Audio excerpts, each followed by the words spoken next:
Hey,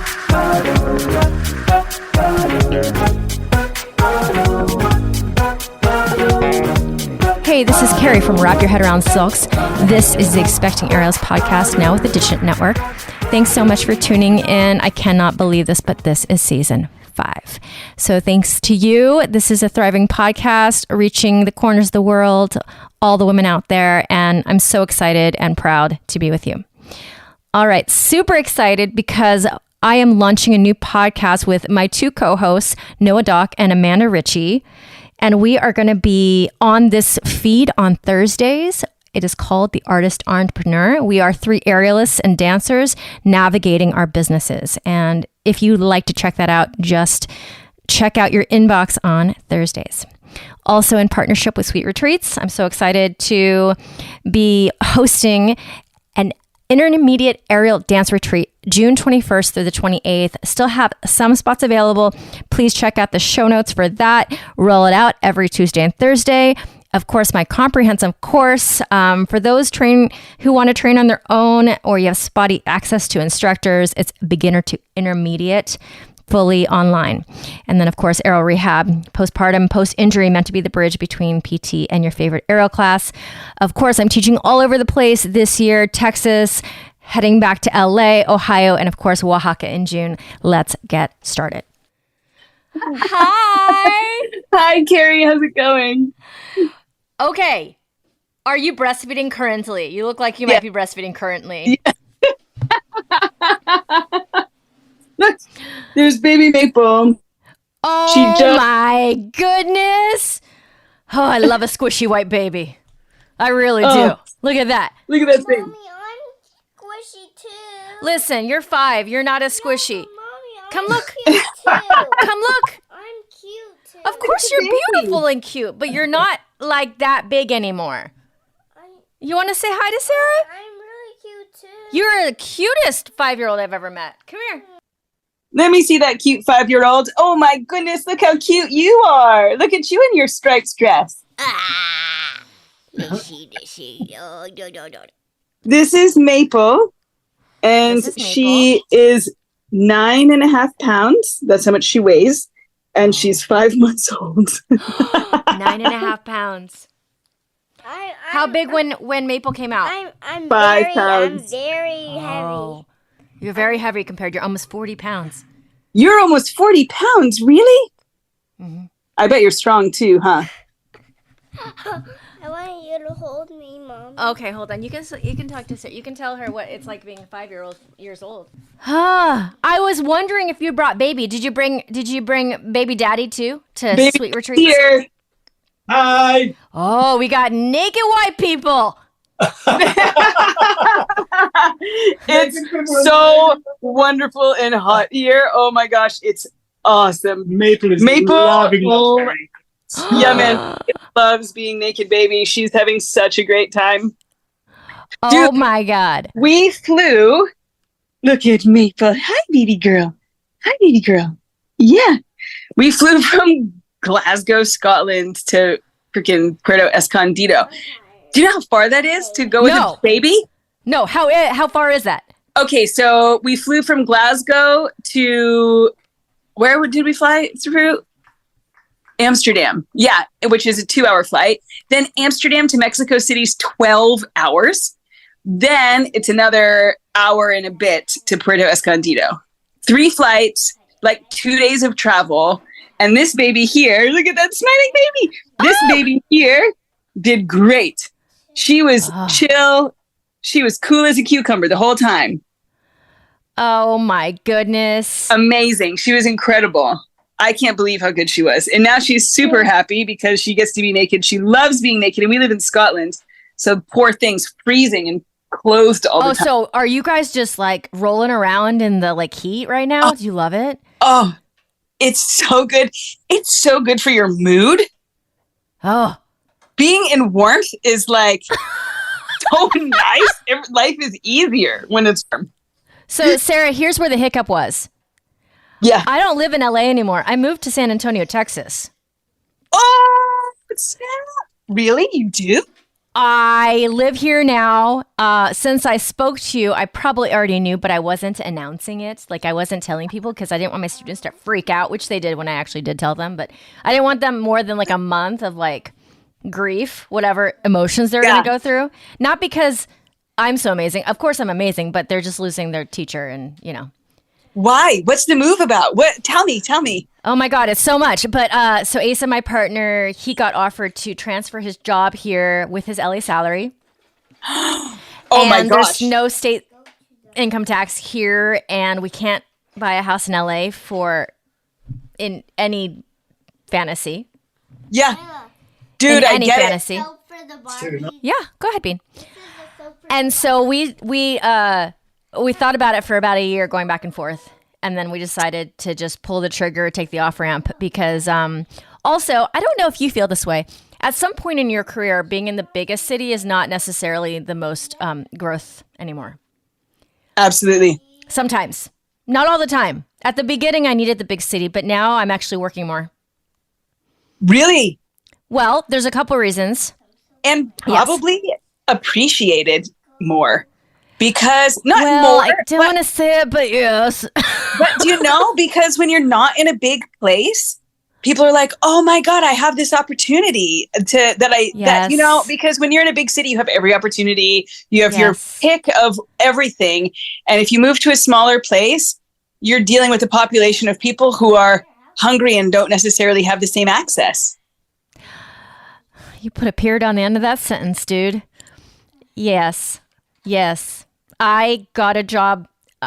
I would never say anything's effortless, but getting a job here was effortless because of all the effort. Oh, look at the baby. Because of all the effort I had already put in. You know Dara Minkin? Yeah. So she owns the area. I'm here in San Antonio. Yep. And she is one of a kind. And I called her up and I was like, can I train with you? She's like, better yet, do you want a job? I said, yes, ma'am. And so now I'm teaching at her studio. I can basically, like not stepping on other teachers' toes, but like I can pick the hours I kind of want if they're available. And I'm teaching privates way more than LA. I mean, LA, we just have, our studio alone, the talent is so stacked. Yeah. It's like, I love my studio and it's home, but now I can work way more, dude.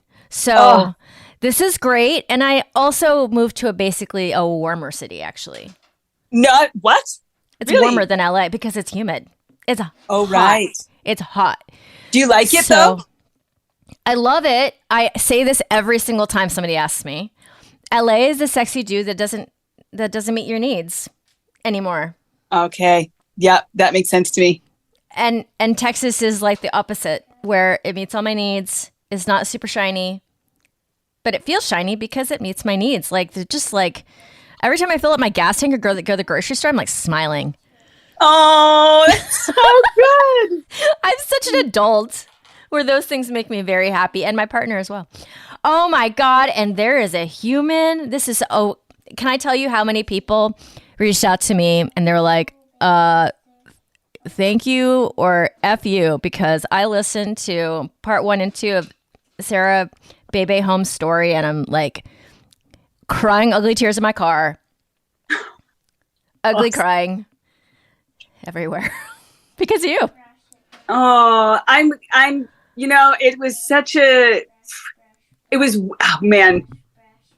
our interview was so perfectly timed. I was just like a phoenix rising from the flames at that very moment.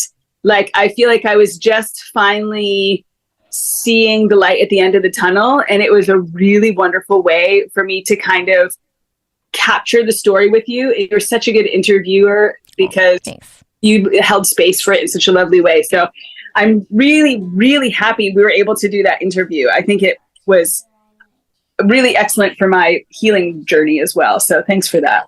I love it. And then it's like encapsulated. Yeah, totally. Which is great. Because then, I've told you this too, like you encapsulate, you don't have to carry it around. It's just there. Yeah.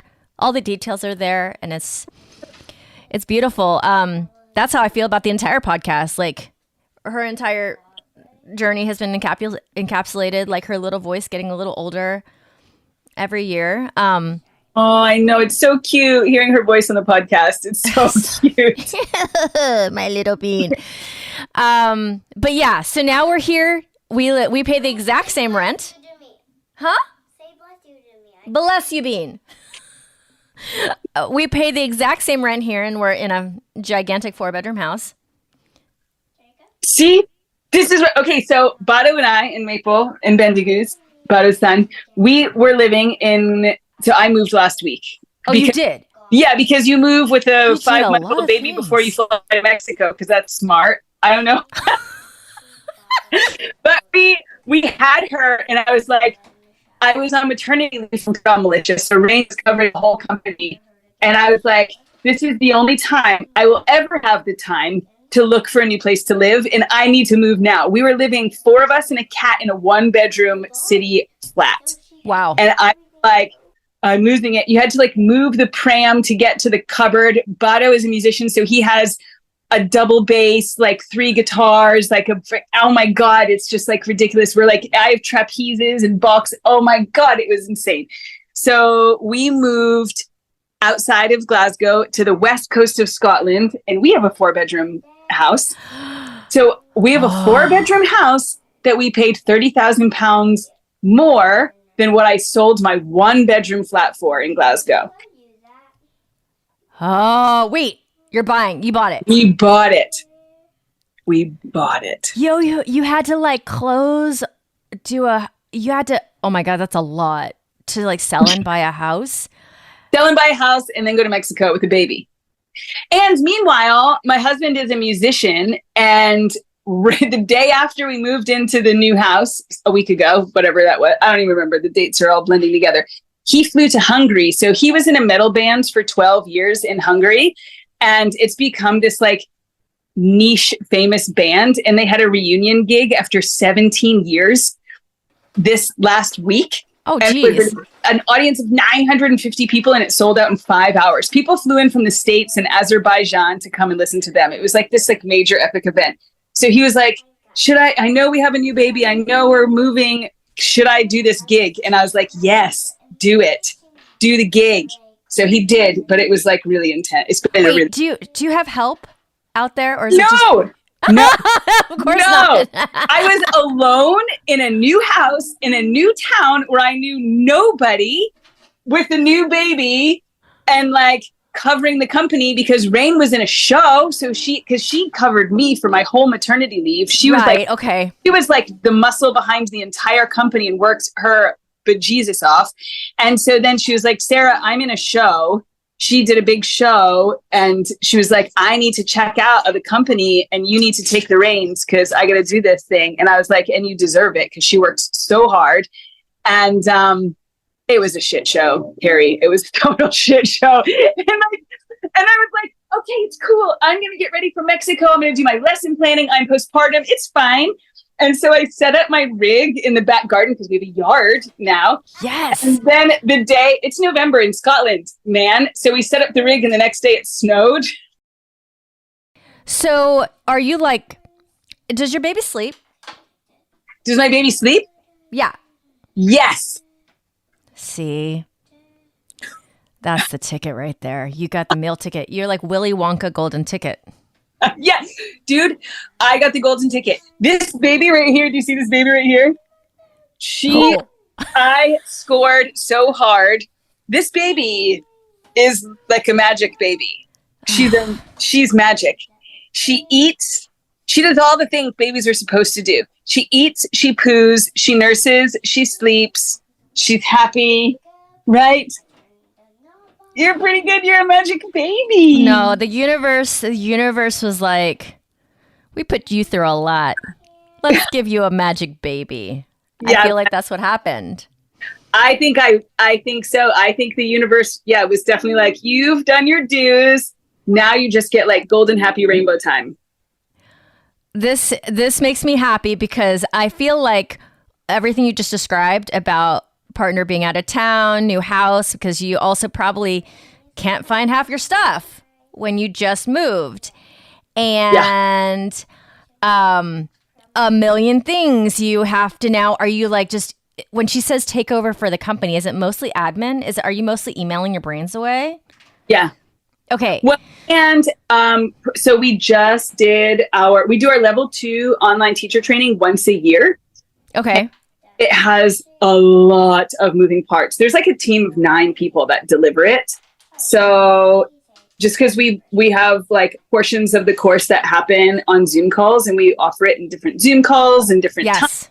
Yes. We have different video review instructors. So it's just like a massive team of people that I need to manage. So it's managing clients who are taking our program, because we like to, even though it's remote, right? And so there isn't that like one-to-one contact that you get with a live teacher training, but we never want people to feel alone, especially in their time zone. So we're like really kind of like only a text away. So it's being available to all of our participants. It's managing the team. It's answering emails for our regular courses. It's like all that.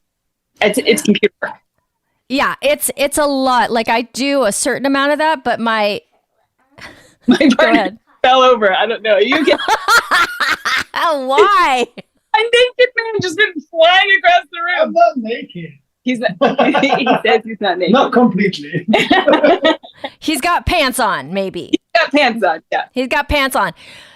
So yes, I do understand to a certain degree. I don't do this whole time zones teacher training thing. I have that I tip my hat to you guys, because I cannot imagine. But here's my question. What is your brain doing? Because when I gave birth and had a baby, and different because I was sleep deprived to an extent where like it would affect my brain, but I didn't feel like I could use it really during that first part. Do you struggle with that, or is it okay? So I was really so I took a 3-month maternity leave. Okay. So I didn't do any admin during that time. And when I was like 2 weeks before I came back, I had a lot of anxiety. I was like, oh my God, is my brain going to function? Because it's cloudy, you know? It is. And I think I had a couple of things I did. I did a private lesson. That's what it was. I did a private lesson. I have a student in Australia, and I did a private lesson with her. And I like made sentences came out of my mouth making sense. And I was like, okay, I'm all right. I think I'm going to be okay.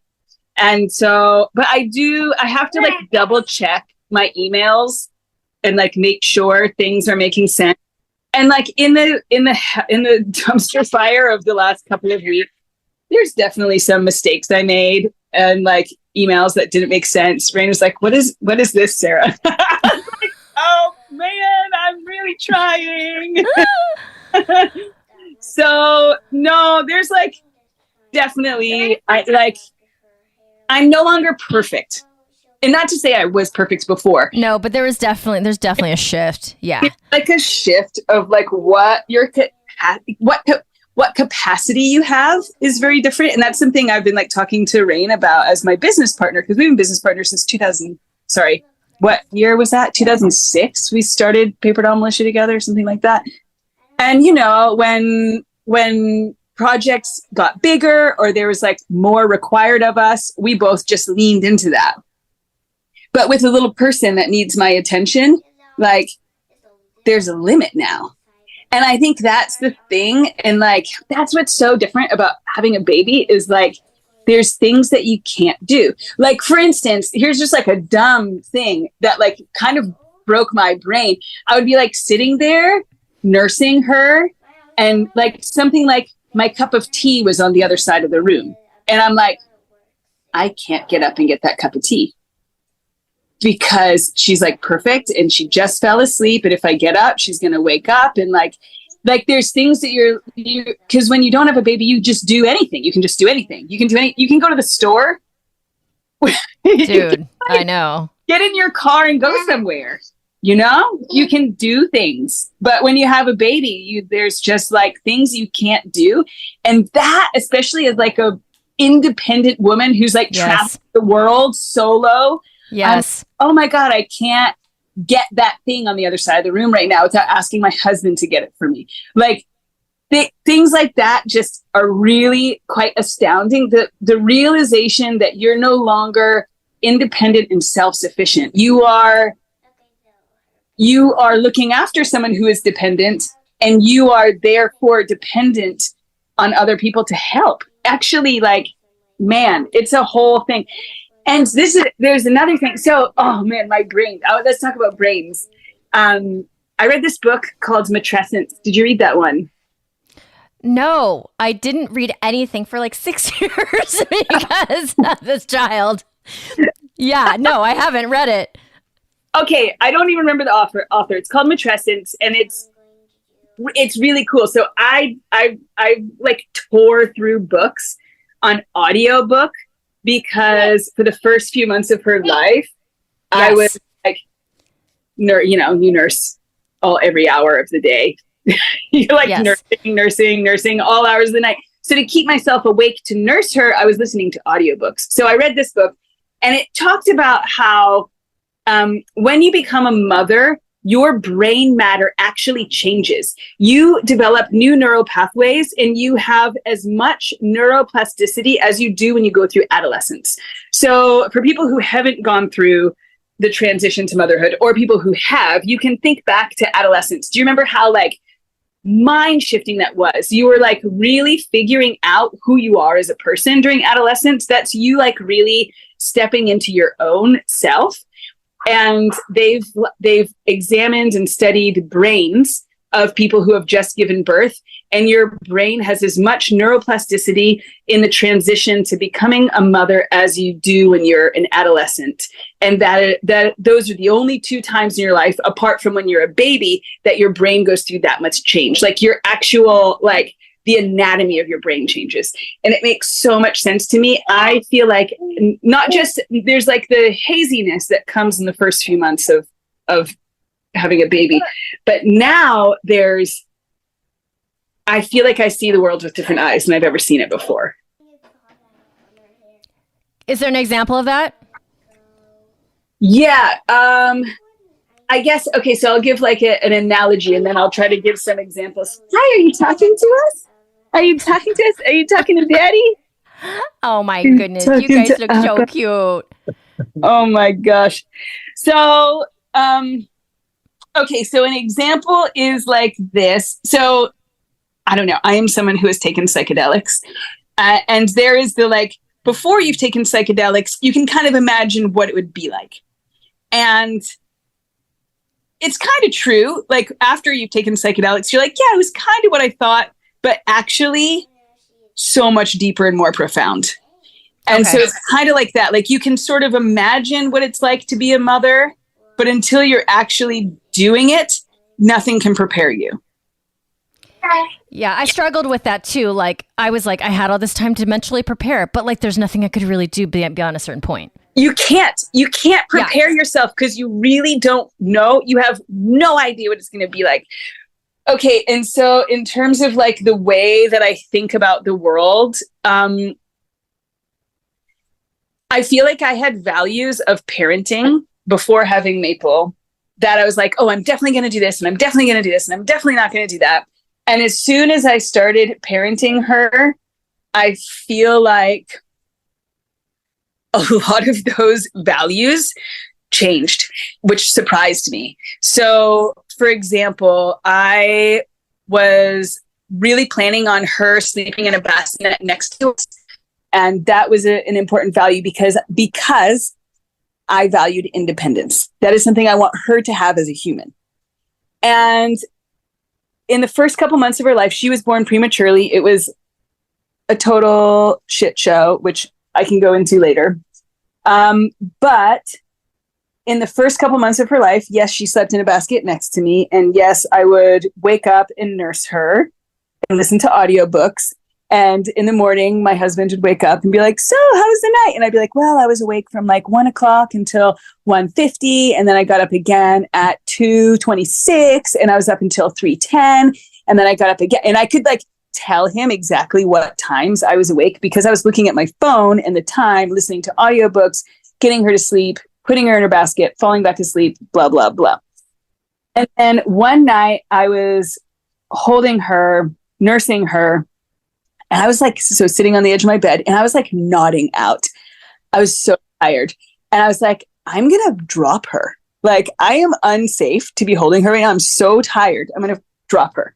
So I laid down in the bed and laid her next to me, and we both fell asleep. She fell asleep while nursing. And the NHS, so the National Health Service, they talk a lot about sleeping with your baby. Like, don't co-sleep with your baby. You're going to kill your baby. Your baby, SIDS is actually you suffocating your baby. And if you co-sleep with them, you're a bad mother.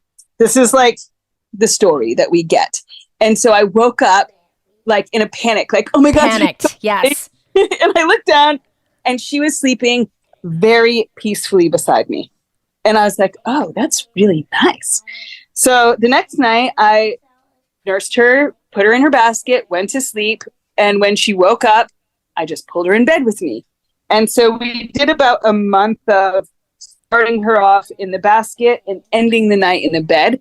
Meanwhile, feeling really guilty about it, feeling like I was doing something wrong, and feeling like kind of like a bit of nervousness of like, oh my God, is this going to be okay? Is she going to be okay? But then like also feeling really great about it.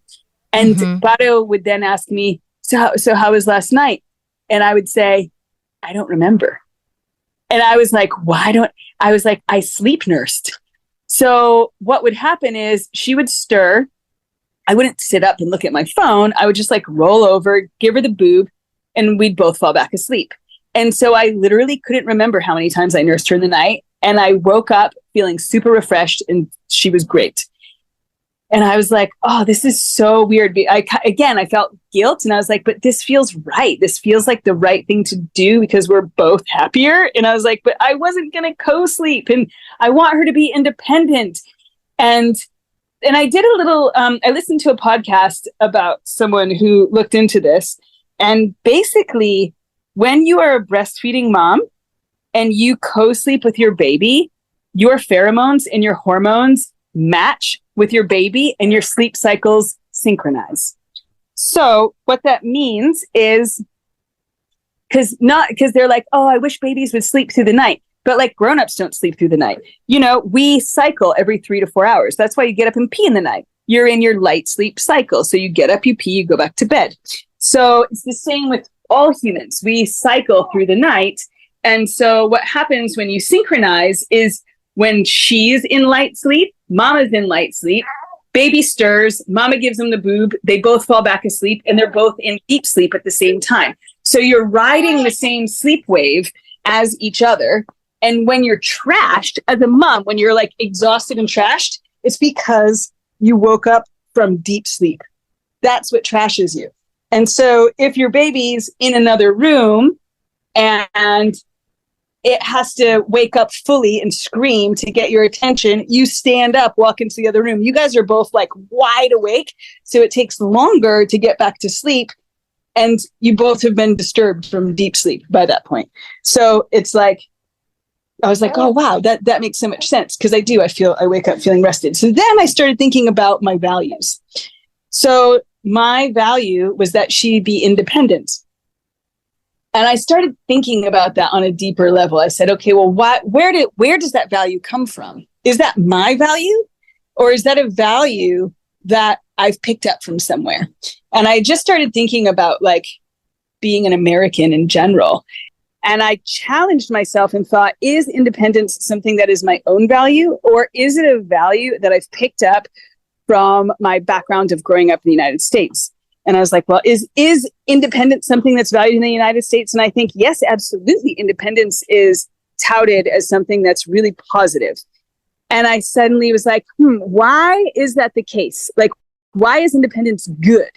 And I think there are benefits of being independent. Like, I'm an independent person. I've traveled all over the world. I've done had some wonderful adventures because I'm self-reliant and independent. However, a society of people are easily controllable if they are not in community. If you're independent, you're more easily controlled. And so I thought, wow, what is the English word?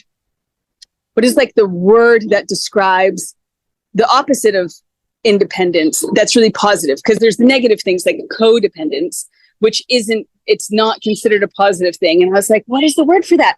And I thought, well, I can think of like being community minded is like something that I value. Having community members that really think about each other, like think about the whole, think about their neighbor. My neighbor in my new town is actually all my neighbors that I've met are incredible, because I live in a smaller town and there's more of a holding sensation that I get already from this being there.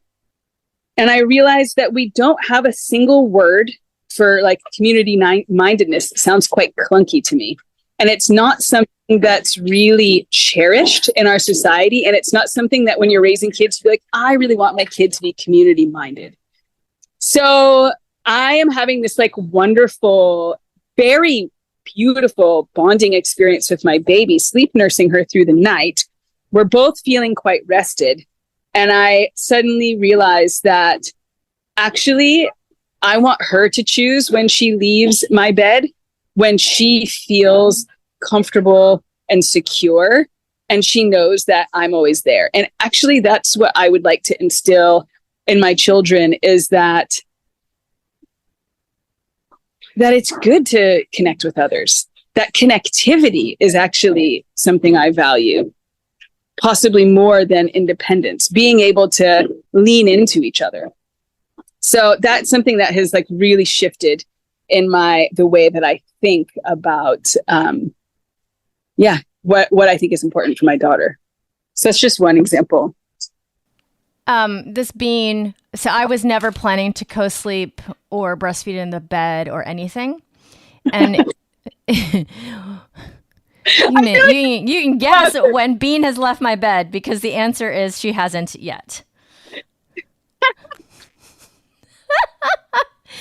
So there's that. For me, it wasn't an existential question for me. It was more about my anxiety and my postpartum anxiety, because the SID stuff is so loud when you're postpartum. Yeah. Because it's really scary. And it's not that I don't know if they're trying to scare you, because they just know that there's a percentage of babies that this happens to, right? So every doctor, every person I talked to, and I had so much anxiety around it, but she wouldn't do any other thing. Well, do you know what? I think it's biologically correct in what we're supposed to do if we are breastfeeding. This is what I feel like it's right. Your babies need to be close to you. Like we've survived.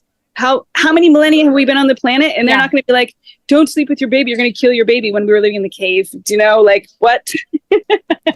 Well, also, and speaking of America versus the world, I'm Asian American, but certainly my family was not in America. In other cultures, you like are sleeping on top of each other. Whole families are sleeping on top of each other. And that felt normal. And then like we got that thing that's like a bassinet, but you strap them in and it moves. Okay, yeah. It's called the snoo. And I've told the story many times. I was just like so sleep deprived and like desperate to find like a way for her to sleep. So like my friend had an extra one, and she lent it to me, which is amazing, because I think it's like $1,000 or something, or $2,000 to buy this thing. And she just like wouldn't sleep in it. And I'm like, what's wrong? Ace's like, it's not normal. It looks like a spaceship. We're going to send her to Mars in this thing. I'm like, I know, it's true. So I think that this is a very common thing that we come across, because I'm interested to know that that's actually the messaging that's coming out of your government, as well as mine, as well as American, because you're not living in America right now. Yeah. So it's the same message. So it's a very interesting conversation. Okay, I want to shift to sweet retreats. So actually, I am currently like opening sales for my sweet retreat. Oh, yay! Amazing! Happening in June. I know, it's exciting. How many times have you done this? Paper Doll Militia has done it almost every year, minus the like blackout years, of course. For while now, 7-8 years. But Wow. yeah, but Rain, I've only done it once or twice. I can't even remember now. And Rain's done it like 4 or 5 times. Okay. So you don't exactly go yourself, but Paper Doll Militia has the week. Exactly. And so this year we're doing 2 weeks back to back, and Rain and I are teaching it together. And that's the first time this has ever happened. And that's because Sweet Retreats moved to a bigger location that can handle more people. And so now Rain and I teach together, which is really exciting. Okay. I want to ask this first, and then we'll go back because I do want to hear about the shit show of your birthday. Which, sorry, Bean, we're not yet. I'll let you know when we're done. We're not done yet. So tell me what Ariel feels like to you today. Oh my God! Oh, there's that. Oh, it's so. Yeah. Oh my God, Carrie, it's amazing. So basically, okay, so pre-baby, mind you, I was in fertility crisis hell for 4 years, which meant my general state of mind was pretty dark, and my body being pregnant, not hormonal, blah, blah, blah. I felt like my body was just really struggling before Maple. And I had lots of niggles and pain from doing Ariel for 20 years. And I don't know, just overuse of certain areas of my body and underuse of others, and training imbalances. I was just in pain. Well, honestly, I was in a lot of pain and kind of feeling uninspired to keep working on the hard stuff. I was like, oh, I just don't want to keep training this right now. I was just kind of feeling in the dumps, to be honest. And I, like yourself, couldn't train for most of my pregnancy. And, I had a lot of fear around that. And the amazing thing is all my pain went away during my pregnancy, all my niggles, all my pain. It's because I actually rested myself enough to heal, 20 years of overuse. I was like, wow, I'm not in pain. This is kind of awesome, but I'm not training and I'm super weak and I can't invert and I have a big fat belly and oh my God. And then post baby, I was not sure how it was going to go. And I'm working with a private Pilates specialist. Her name is Sam Webster. She's based out of England. I do Zoom lessons with her. She's amazing postpartum Pilates specialist. And she was like, I had my first one-on-one lesson with her. Sorry, it's loud. There's dogs and babies. So, oh my God. I had my first postpartum lesson with her, I think 7 weeks postpartum. And she was so sweet. She was like, Sarah, you have 0 abs. 0. And it's true. The exercise she had me do was be in all fours and lift my knees off the floor a centimeter. That was, and I was like, oh my God, this is really hard. And she was like, yes, you have nothing. You have no abs. And I oh my God. And she said to me, she said, Sarah, don't worry. You've got nothing, but we're going to rebuild you and we're going to rebuild you better. And she's correct. I am finding nuance to my body that I have never had. And I've been very in my body and a body practitioner for 20 years. And I'm finding connections that I've never felt before. And she said, because you're starting at 0, you're going to feel things differently. And you're going to be able to reconnect and rewire and rebuild your abdominal strength from a more holistic place than you ever have before. She said, I know, because I've been through it. She said, I'm stronger now, 4 years postpartum, than I ever have been, because I was able to rebuild better. And I'm going through that process right now. I'm like, oh my God, because I didn't have the abdominal strength when she first started leading me through the exercises, I was needing to recruit my adductors and my glutes in order to just hold basic movements, which I was like, oh, I actually am supposed to be using those anyway. And when she kept cueing me to steal the line, to adduct and to all these things, because I worked with her pre-baby as well, and she would cue me and I'm like, okay, yeah. And I would just do it. But now it wasn't just a cue that I was listening to. It was a cue I needed in order to achieve basic movement. And so I'm using my body as a holistic organism rather than working in isolation and like relying on strengths that I had built up previously, like relying on the wrong muscle groups because I've been doing it for so long. I didn't have any negative body pattern in my muscles because there was no muscle there to have a pattern with. I don't know if that makes sense, but it's just been like absolutely fascinating to rebuild my body, and I'm learning so much about it. And that goes into my aerial practice as well, in that I feel like I have so much less ego around my practice. I'm not like, I don't care if I throw a big trick. What I really am enjoying is how it feels to do anything. I am loving my aerial practice. Absolutely loving it as a practice. I'm back at the beginning, but with 20 years of knowledge. So it's like, you know, when you're a beginner and everything is awesome and you're like, oh my God, this is so rad. I can't believe I'm doing this. But you're weak and you don't know anything. Now I'm weak, but I know so much that it's like starting the journey again with clarity. It's beautiful. Okay. And I think this is beautiful for all the listeners out there, because you obviously over all this time had so much facility, right, in your body, and now maybe less, but you're still so excited about what you can do. I don't think that that's across the board what women are thinking when they start back in aerial. They're usually feeling bad about themselves. Yeah, and I hear that so much. I hear people feel bad about themselves, and also, I think like my body confidence is really up right now, which is really interesting because I'm like fluffy, you know. I've totally got, you know, chub and fluff and things that I didn't have pre-baby, but I feel like I look so hot.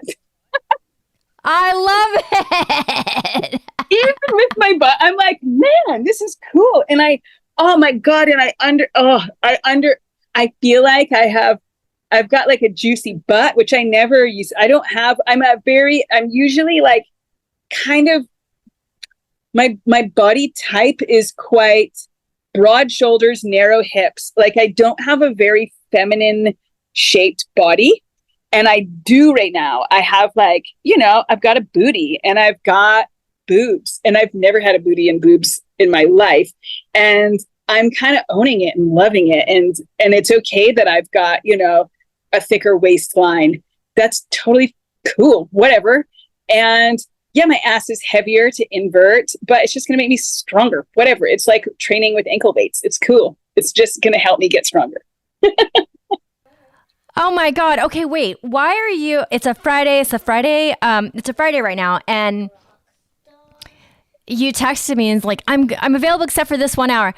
Are you not teaching today? No, we are teaching. We start tomorrow is arrival day. We teach our day one of classes is Sunday. I got here early because I'm flying all the way from Europe and I need my body clock to adjust, and I need to pump milk because I'm going to be teaching 5 hours a day, and I need my partner to have enough milk in case Maple has like a total freak out. So I'm like pumping a milk supply in the fridge. So I got here early to pump. Oh my God. Are you looking forward to, and these students, are they new to you or no? Some of them are return retreaters, which is so lovely to see. Yes. Some faces that we know, and that's very exciting. And some of them are people I've never met before. So I'm really looking forward to seeing them. I just interviewed Carrie. Oh, yeah. Carrie K. Yeah. I love it. It's like, this podcast makes my aerial world like all in one moment shrink and explode at the same time. Yeah, totally. It's so awesome. Okay, so to make sure we do everything on this catch up, please tell me how baby Maple was born. Oh God. Carrie, I think that's why I'm so good right now. I'm like so over the moon with my like perfect baby, my imperfect, perfect body. And like I'm like so happy because the road to get here was so hard. It was Oh, man. hard. I was hoping to hear that it was a breeze since you had such a hard time before all of this, but apparently not. No, so her birth was like super traumatic. And luckily I'm working with this absolutely incredible birth trauma psychologist. She's amazing. Wow. She's amazing. And I don't know. We talked about this last time that like trauma is a place to make work from. It's a place to grow from. It's like, it's just, she was a very active in utero baby, as you might imagine. She was like flipping around and like we would have date night. So every night I would like lie in bed and talk to her and she would be doing her like topsy-turvy, flippy. And then one night she just like wasn't moving that like at all. And I was like, are you there, Maple? Is everything good? And I just was like, okay, it's all right. Like I was a little nervous, but I was like, it's okay. I'll wake up in the morning and see how she's doing. So in the morning I got up and I was like on a mission to get her to move. So I drank caffeinated coffee. I ate blueberries, which was one of her favorite things. She would always flip around and eat blueberries. And I had some dark chocolate and there was no movement. And I just said to my husband, I'm going to go get checked. I just want to make sure everything's fine. He's like, do you want me to come with you? And he has a 11-year-old and who was still asleep at the time. And I was like, I think I got to go now. I'm just going to go. It's not a big deal.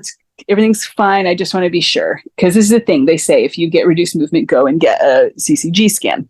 So I went in and on the way, because my history, it's not been a bright, shiny history. On the way, I was like, okay, there's 3 options here. 1, I've lost her. 2, she's fine. 3, I've not lost her, but we're going to have to do a C-section. I was like, okay, those are the options. So I got there. They were really amazing, super sweet, got me in right away, got the heart monitor on, and there was a heartbeat. And I was like, okay, she's alive. Option 1 is not on the table. Fantastic. And they were like, okay, here, let's drink some ice water. And they were like, so she's got a regular heartbeat and a normal heartbeat will be regular with spikes. Spikes are when it speeds up because of stimulation. So that can be their movement, your voice, ice cold water is something that stimulates them. So let's just see if we can get some spikes. So they gave me water, nothing, no movement, nothing. There was a lady next to me that we were just divided by a partition of a curtain and I could hear her and she was like, oh, that's good. Everything's fine. I was just worried for no reason. Thanks, doctor. And she was like on her way out.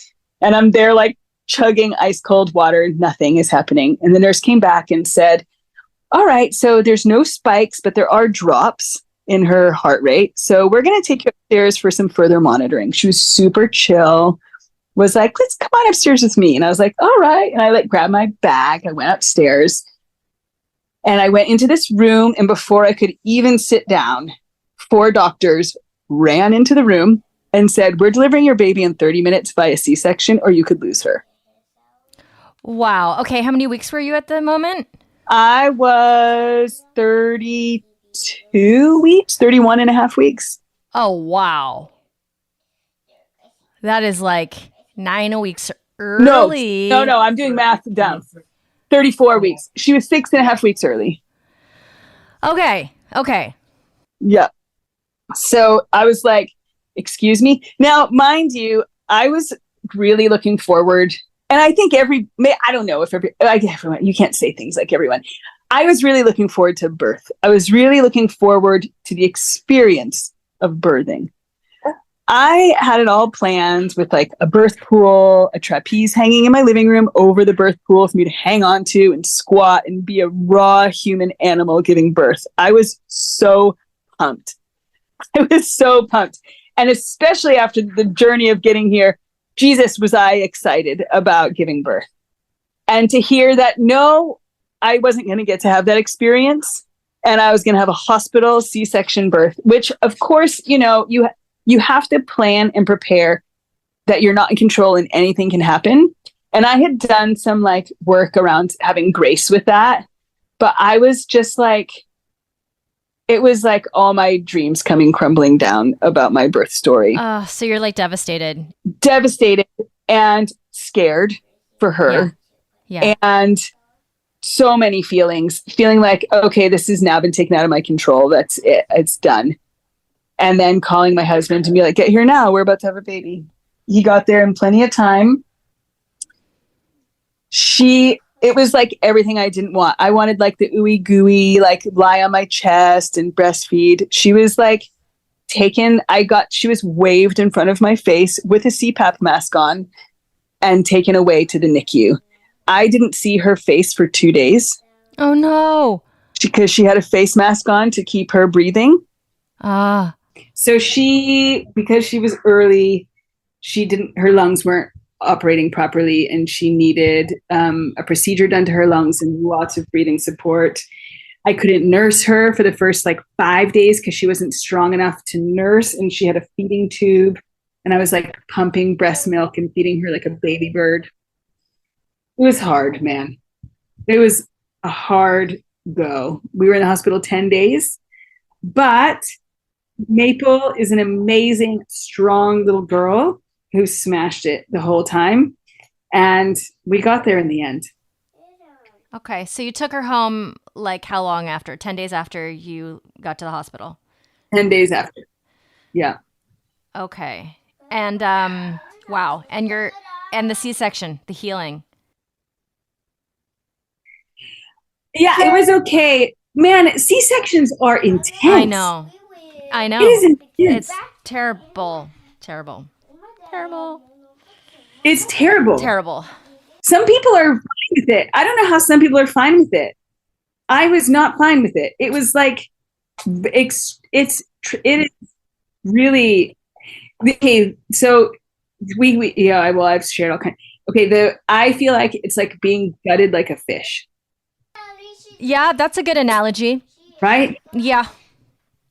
Yeah, like slicing you open, peeling all the layers apart, which I know intimately now since I've been explained to it by a doctor on this podcast, not in real life, not for my actual C-section, but on a podcast.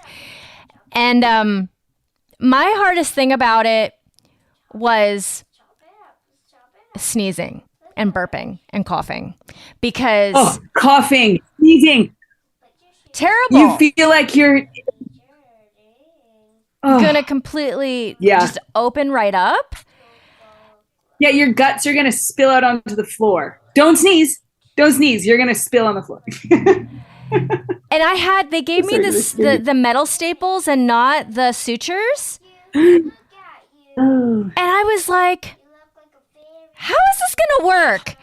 So, but mind you, I had just interviewed another woman who had, oh God, my brain. This is why my brain doesn't work.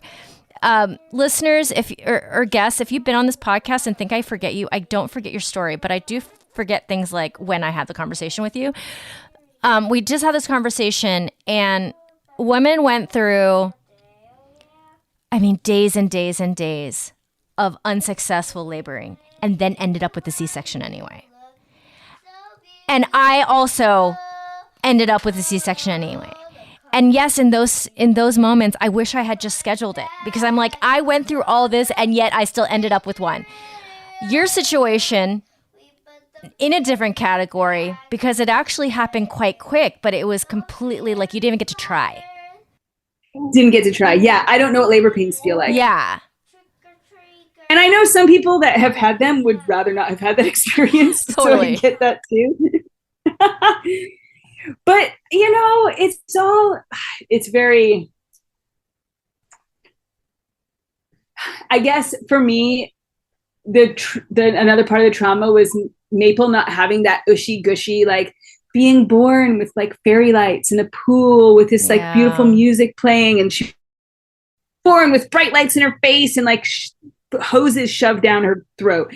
And I'm like, you poor baby, that was your entrance to the world. That sucks. But my therapist helped me gain perspective. And she said the reason why she was dropping her heart rate because she wasn't getting enough oxygen inside. And she said, so for her, being born was a breath of relief. Even though it was intense and there was bright lights and there was all these things, it meant she got a gasp of air, which she was no longer getting inside you. And I think, okay, that's all right then. How did you find this doctor? And then how did you know right away that you needed that support? I might have even listened to it on one of your podcasts. I don't remember listening to podcasts and talking about just getting trauma specialists in, how useful that is for processing. Good for you. It's cool. Not everybody does that for themselves. Bye. So good to see you, Carrie. I love your podcast. I love you. You're going to have such a good time in Mexico. And good luck with getting that going. And we all love you. Bye. Love you. Bye, Bye. Bean. Maple, bye. Oh, look at the baby. The baby. Naked baby.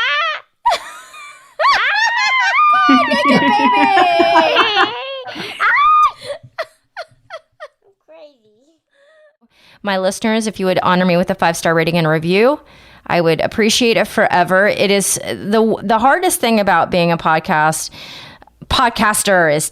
is to get your podcast out to the people who want to listen. So the best way to do that is to have a good star rating and just ride that algorithm. So I really appreciate if you guys would just open the Apple app and leave me a review. It makes such a difference. I appreciate you. I also have Greener Grass with Digitent Podcasts with my friend Kelly McVeigh. If you want to hear my voice twice a week, it's there for you. It's light, it's heartfelt, and we bring on some really amazing guests. All right, my friends, over and out. This is Carrie from Wrap Your Head Around Silks. This is The Expecting Aerialist.